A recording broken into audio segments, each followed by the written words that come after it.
Hi అండి, అందరూ బాగున్నారా?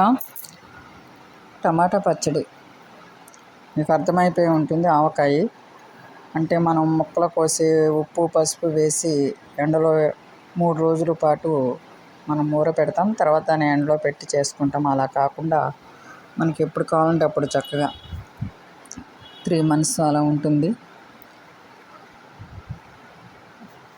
బాండీ శుభ్రం చేసేసి మనం ఆయిల్ పోయకుండానే మనం ఈ టమాటా ముక్కలు వేసుకోవాలి. ఇవి 1/2 kg టమాటాలు అన్నమాట. దీనికి 50 గ్రాముల చింతపండు అయితే సరిపోతుంది. అంటే 1/2 kgకి 50 గ్రాములు. రెండు కలిపి పెట్టేసి ఇందాక మూత పెట్టాను కదా, ఇక ఇలా మగ్గిపోతే సరిపోతుంది మనకి.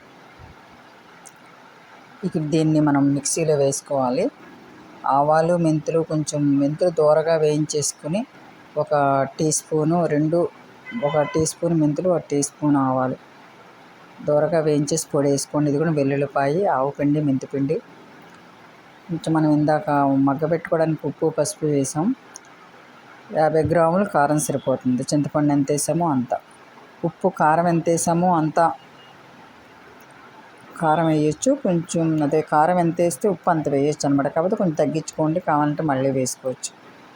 మనం మిక్సీ పట్టేసుకుని మళ్ళీ మనం అన్ని ఆవాలు, ఎండుమిర్చి, కరివేపాకు, వెల్లుల్లిపాయ, ఇంగువ వేసుకొని తాలింపు పెట్టుకుంటే రెడీమేడ్గా చాలా బాగుంటుంది. పాత పచ్చడి కాకుండా మనకి ఎప్పుడు కావాలంటే అప్పుడు మనం పట్టుకోవడానికి వీలుగా ఉంటుంది. పల్లి నూనెతోనే చేసుకోవాలి దీన్ని. మీరు కూడా ఈసారి ట్రై చేసి చూడండి. కారం ఎరుపుగా ఉంటే పచ్చడి ఎరుపుగా ఉంటుంది. చింతపండు తెల్లగా ఉంటే పచ్చడి తెల్లగా ఉంటుంది.